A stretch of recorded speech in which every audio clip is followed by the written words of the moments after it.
There's a huge number of diet movements, but sort of the one that's beginning to make sense to most people for their own nutrition, and to me for pets' nutrition, is the Paleo Diet.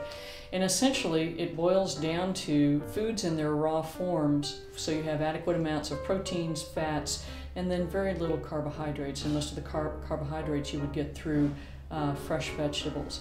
So things like grains and beans, and certainly processed things like flours and that sort of stuff would be out of the paleo ballpark.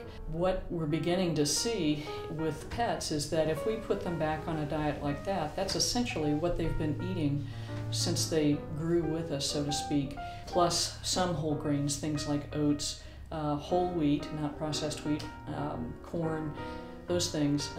That becomes a very nutritious diet. And dogs that were previously quite fat, that had difficulty losing weight, that had skin issues, that had gut issues, all of a sudden these problems are disappearing simply by going back to wholesome foods, and whole foods in particular. So the things that have been vilified over time, which were proteins and fats, actually, because we're all omnivores, we're not, there's some discussion about whether dogs are obligate carnivores or omnivores, and I believe that really they're more omnivores. They've evolved with us in that fashion.